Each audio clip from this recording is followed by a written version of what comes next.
Hello and welcome to Run with Horses. My name's Norman, and today I'm joined by Chris O'Reilly, pastor of Immanuel Baptist Church in Wausaukee. Did I say that right?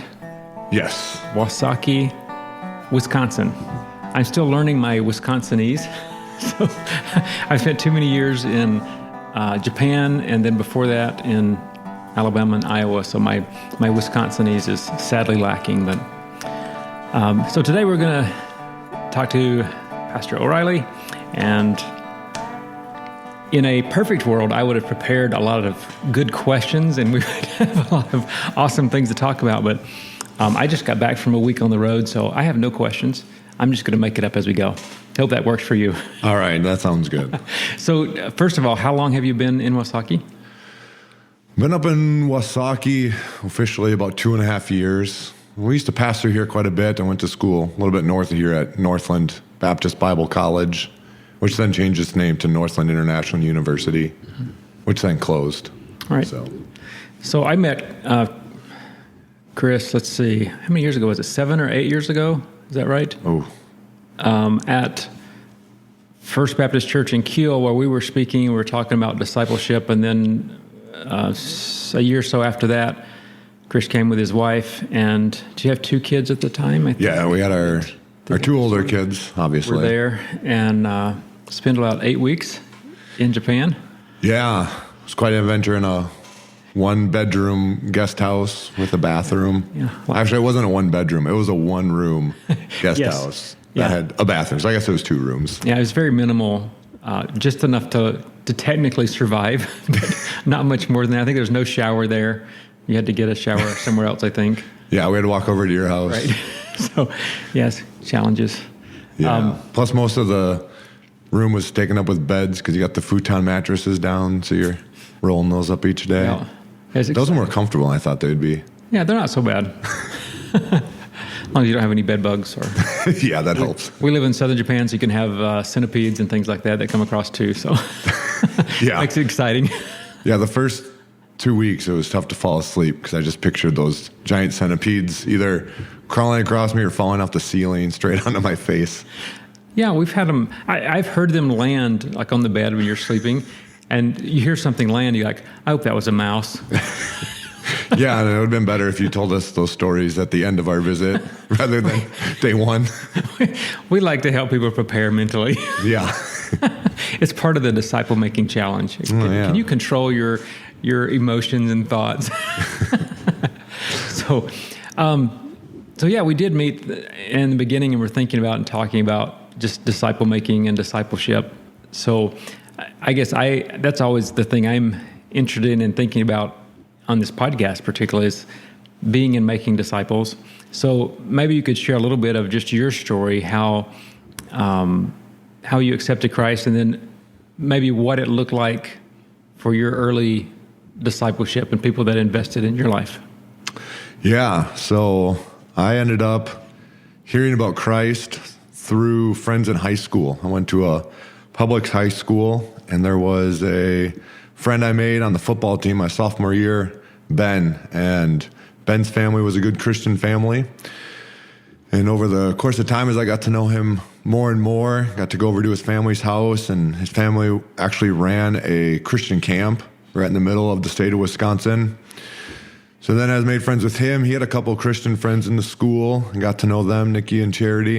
And then over the course of time, we ended up all graduating and somewhat going our separate ways. They went up to Northland, and I stayed and worked in a factory for a year. But we stayed in touch, and when they were back in town for spring break, I got together with them on the first weekend they were back, and they asked if I wanted to go to church the next Sunday. And I was working third shift, so I knew it would be tough because I'd have to get up real early. I wasn't really used to that, staying up all night and then getting home and getting to bed. But I'd always been interested in Christianity, so with no real reason to say no, I went ahead and said yes and bit the bullet. I ended up getting 2 or 3 hours of sleep and then going to church with Charity. And while I was there, I ran into an old substitute teacher from school. I didn't really realize he was a Christian, but one that I really admired and enjoyed talking to. He got asking me why I came, and I said, well, because Charity invited me. And he goes, well, can I invite you back for next week? I said, well, sure, you can invite me back. And I said, sure, I'll try and get back. So started going back to church, hearing the gospel, listening to sermons. And this would have been the church out in Adams Friendship. The friends from high school, Ben, his family, they go to that church as well. So I knew a few people there.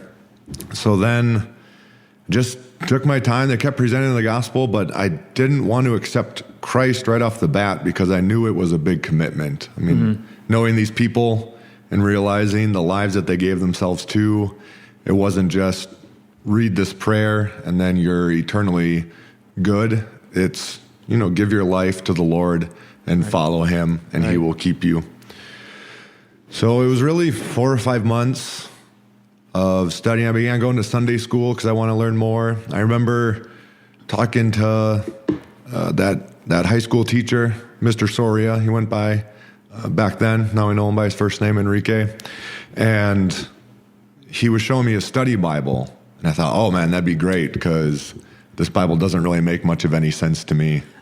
I'd forgotten until years later. I remember in those early days asking Enrique questions, and he ended up telling me the story after the fact. He goes, yeah, when I first met Chris, it was evident how little of the Bible he knew because he was reading through Romans, and he called me up and he said, who is this Abraham guy? And I guess that took him off guard because he thought everyone knew Abraham, right. But I really knew nothing. I'm like, I don't know. So he was showing me a study Bible. I thought, man, that'd be great. I'd be able to just know so many of these things. I have questions because I had so many. Everything I read, I had a question or didn't understand, and I wasn't going to just sit on the phone with Enrique all day, every day, asking him questions. So he showed it to me, and I said, oh, I would love to get one of those. Where'd you get it? And he goes, here, have this one. He just handed it to me, and I was shocked. I'm like, this is such a great book. I don't want to take this from you. It's good. And he goes, well, don't worry. I have a whole box of them in my trunk.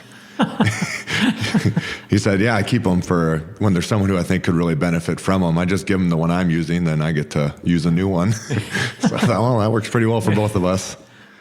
So then I kept studying, kept reading God's word. And there was a point after 3, 4, 5 months that I just made the decision. I believe this is true. I believe Christ died for my sins and he is worthy of following. So I went ahead and made that decision, which at the time I was getting ready to go to college at UW-Sheboygan, which that's a experience for a brand new believer. Go to a public university, which UW-Sheboygan is probably not even as bad as when you start getting to some of these other bigger ones. The staff there was really great, and I had a lot of really good conversations with them, though they were pretty much all either atheist, non-Christian, or of a different Christianity than what I'm a part of. But really challenged my faith. I remember being asked so many questions that I just had no answers to. I remember one of my professors challenging me, do you believe the Bible is true? Everything? And I said, yes, I believe everything's true. And well, what about when the Bible says that Gideon makes the sun stand still? We know that the sun doesn't move around the earth, that the earth is actually rotating. So that's scientifically inaccurate. Well, I don't know. I'll have to get back to you on that. So I went and called some mentors and got some answers. And it was just time after time of that, and really felt the Lord leading me to grow faster. Because I'm not a very self-disciplined guy. I'm very in line with my generation, where we just go with the flow and we have no self-discipline. So I thought, well, I need some discipline in this, so I'm going to have to go and get some. So I went to Northland, where I was going to be taught God's word consistently and regularly and be given assignments, because I can do that. I can do the school thing. Right. So I went up there and really began to grow in my faith. Neat. So how did it work in your life to where you got to the point you felt like God's leading you to be a pastor? Yeah, that's a long story, although I don't even know exactly where it starts. I mean, back in my earliest days, I really wanted to serve the Lord and wondered if maybe someday the Lord would lead me to ministry. Obviously, I knew I wasn't ready when I had just gotten saved and didn't know who Abraham was. But I wondered if someday down the road, God would put me in that position because I was taking my faith very seriously, and it was in the back of my mind. And then going up to Northland, I was never really settled on what I wanted to be. Actually, my whole life, I was never settled what I wanted to be when I grew up. And when I went to Northland, I ended up declaring for elementary education because I loved to teach and I loved working with kids. So then I did get a degree in LEd, and I did teach at a Christian school for 4 years, but just growing all along, it kept staying in the back of my mind, wondering. I ended up, since I was teaching and having summers off, I did an internship at my church, just somewhat informal, talked to the pastor and worked with me all summer. And then after that summer, I felt the Lord really wanted to give me some experience with missions, because I had no experience with missions other than I had talked to some missionaries. Northland had a missions conference in which there would just be swarms of missionaries on campus. And that was always one of my favorite weeks, because during that week at Northland, the dining hall really made good food because there were so many visitors. Got to have those priorities. Yeah. Other than that, it was high school cafeteria food, which is fine. I ate high school cafeteria food. I'm not picky. But when there's visitors on campus, the school really upped its game, and the food was great. And I really enjoyed hearing many of the missionaries up there and going around to the tables. So wanting some experience with missions, my wife and I, we were looking to go on a short-term mission trip. We had 2 kids. They were 1 and 3 when we actually went, so they wouldn't have been quite that old at the time. And we were going through what we were looking at in a missions trip. We wanted to go somewhere where we could be useful and do something. We wanted to go somewhere where we would also be taught, which is kind of odd. I mean, either you're going to go to do work or you're going to go be taught. But we really wanted to find something that blended that together. We really wanted to go to an English-speaking country because we figured it would be more useful and enjoy it more. We had a whole list of these types of things, which we literally made a list in the car when we were driving to go to church in Kiel. We were going to just pop in. We had both gone there for many years. We were living up in Wausaukee. So we come up with this list of the missions trip, and surprise, surprise, we get to Kiel, not knowing that there was a guest speaker missionary, and he gets up there and he starts talking about his summer internship program, which we thought was odd because we'd just been talking about this. And he starts going through what he's trying to accomplish, and he called it GRIT, God's Recruits in Training. And it's, we want to be able to teach, and we also want to have them serve, and we want all these things. And it was checking off every single box, except it wasn't an English-speaking country. It was to Japan, and that was the Smiths, you and your wife, Susan. And so we talked to you and decided that we really felt led to join you for a summer. And it was really over there looking at discipleship and really trying to get down to the crux of Christianity and what the Christian mission is. I remember when we were over there, one of the first questions you asked me is, what is the church? Or what is a church? And so we started from there, and we started with the foundation. And during that time, when I got back home, I don't know if you know this, but I began describing you as radically biblical. And it was like, I was over with Norman Smith, and he's one of the most radically biblical people I know, which I always think sounds odd, and yet it's a great description, and it's where I want to be. I want to be radically biblical in that, I'm willing to follow Scripture even if it goes against social norms, even if it goes against what I want. I want a biblical definition of the church and not an American definition or a 21st century definition. And so just with this burden, because I do feel as a church in general, we're not radically biblical. I think we're 21st century and American in general. Yeah. And I want to see us as a church get back to the Bible as everything that we would stand behind, stand for, and stand on.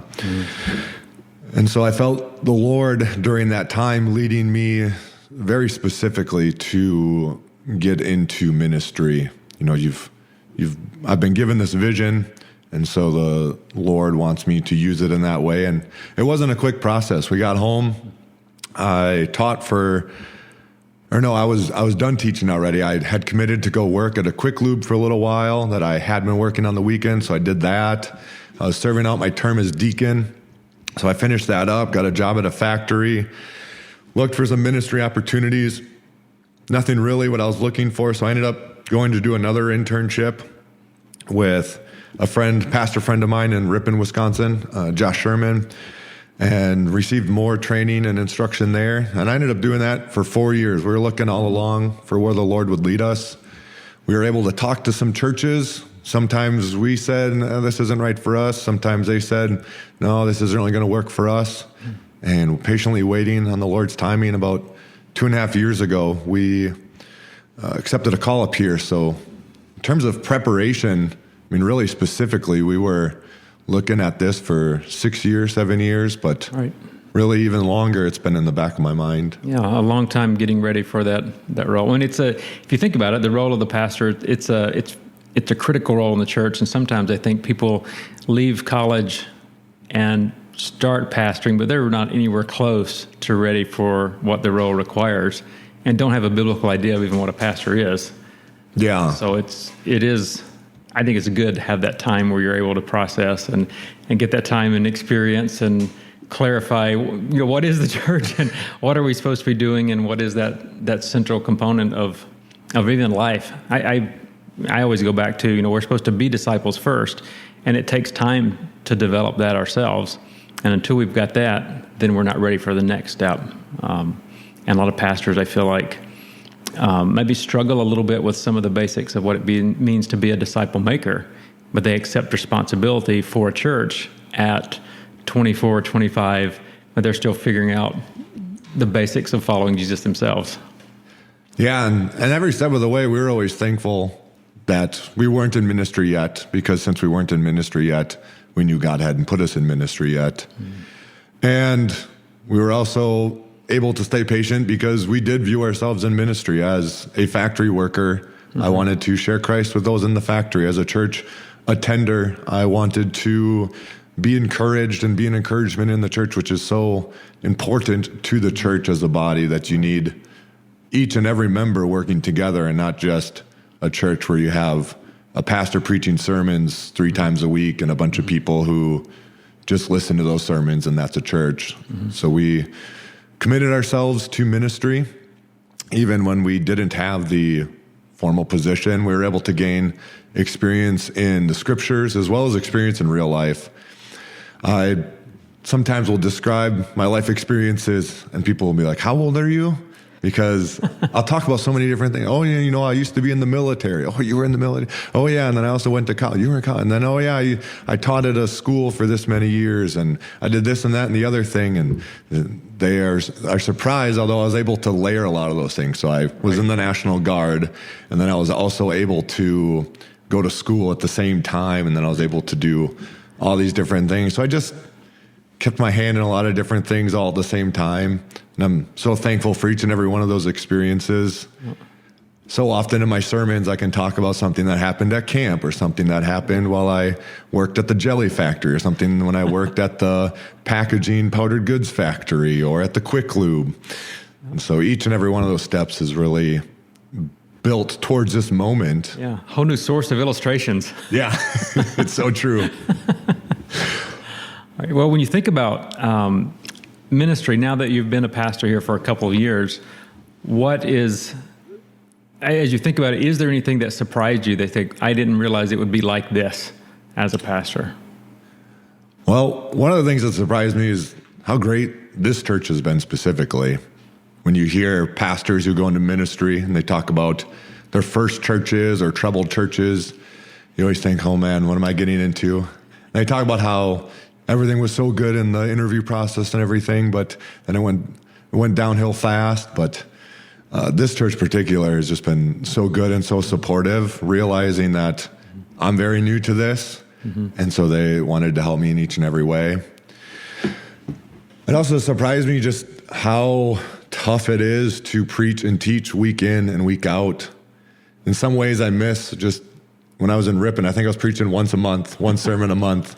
And so I just got to stew and think about things all month. Yep. And now it's, all right, I got that one preached. Now I got to start turning my attention to next week's sermon and next week's Sunday school and next week men's Bible study and all these different things. So, I mean, it really is a grind, but in a good way. I mean, it keeps me growing in so many ways that I wasn't growing before as well. Mm-hmm. So as you think about the church here, because this is small town Wisconsin. I mean, Wausaukee, I saw the sign coming in. It's like 500 and something people, less than 600 for sure. You consider that a small town? Yeah, very small. It's about normal for me. I grew up in a town of like 390, so this is a metropolitan. Yeah, well, right now we live in a town of 900, so this is a small town. Yeah. Glad you could condescend to our tiny town. So, but as you think about the ministry of this church, I mean, it's not probably ever going to be a mega church. As you think about the vision for what this church's role is in the community and how it can fill it, do you have thoughts about, where do you see you and the church in 5 years? How does it fulfill its role of being God's family in this time and place? Yeah, Wausaukee is a very unique community. I'm surprised because it's a town of whatever it was on the sign, 400 something, but we got a major highway going through, so there's so many businesses that you wouldn't expect in a small town like this. But then there's also a interesting modge podge of people. So we got people from all ends of the spectrum. There's been a lot of people who grew up here and are just living life here. There's been a lot of people who have left and the world's kind of chewed them up and they're coming back and just trying to get back on track. There are drugs and people who are just looking for satisfaction in all the wrong areas. But then we also have a lot of people who like this area, and so they will own a vacation house up here. The upper class, people who build a mansion as their second house, or people who had come up here for vacationing their whole lives, and then they retire and they think, I want to live up where I enjoy relaxing. And so you've got the two ends of the spectrum and all sorts of things in between. And as a church, I mean, ultimately, we just want to reach out to all those people. And we've had so many opportunities as a church to reach out to those who are hurting and struggling because they look at the things of this world and how they've really led to their destruction and have made their life worse. We've been able to have conversations with them. Mm-hmm. So we seek and strive to do that. But we also have a lot of families in our church who have kids in homeschool. So we've got that traditional Christian nucleus family group of kids who have been hearing the gospel. And so we got to keep our mind focused on them. We don't want to get so focused on the outward community that we lose focus on the inward community, because that's what the church really is at its core, is a community. It is a group of believers. And so we are attempting to build one another up to be Christ-like, especially looking towards these kids, but also reaching out to a community that's just been destroyed and damaged by the lies of this world. Good. So I guess maybe another question for you in this kind of community, in this town, given who you are, what do you feel like success looks like for you as a pastor? Because it's not going to be that church of 5,000 people. I mean, unless you're busting them in from somewhere. Yeah. Yeah, we could probably have the entire greater Wausaukee area here, and it still would be considered a mega church. That's a tough question. I mean, we wrestle with that, and the easiest answer is, as a church, our goal is to be influencing people towards Christ-likeness. That's an easy answer to say, but it's not going to be easy to quantify or really know if you're being successful. I mean, I love to see attendance numbers go up, and it's not because I'm trying to build some sort of a great big church, but it is an encouragement in that we have more minds coming together, more believers that can help one another grow, more people who are possibly pre-believers who need to hear the gospel. And so we love to see that. We love to see the financials go up, but that's more because as there's finances, there's more opportunities to do things with those finances. And that's all money really is an opportunity. And so we don't define ourselves by those things, though we enjoy seeing those. I'd say really my goal has just been to try to build that community, trying to build those connections in which we are getting together between services. I mean, I think the church does pretty well in general on Sunday morning from 9:30 to noon as an American church, but we really struggle from Sunday noon until Sunday at 9:30. Right. And so that's where I feel burdened for the church to head towards, is that Sunday to Sunday Christianity. Yeah, it's kind of, I kind of think of it as the goal should be intentional, relational, and faithful. I mean, that's really the goal. And you can't always put numbers on that. There's a lot of things you can't see, but for my part, for your part as a pastor, we can be intentional. We know it's about the relationships, both with God, with Christ herself, with the church members, but it's also being faithful just to the little things. It's pursuing people. They don't always respond. It's preparing the right things, even though people don't always listen, but it is that being intentional, relational, and faithful. I think that's a good way to look at it. Yeah. And I mean, there's so many times here in Wausaukee, we have people who are contacting me or the church looking for help, and we've had opportunities to help them. And we get to share the gospel, and they say, oh, I'm going to come visit Sunday because you helped me, or I've been wanting to come visit you, and then you never see them again. But I still consider that a success because we made the offer, and that's all we can do. Yeah, you have an opportunity to be the hands and feet of Christ, and really that's what it's about. You can't control the response, but you can be faithful on your part. Right.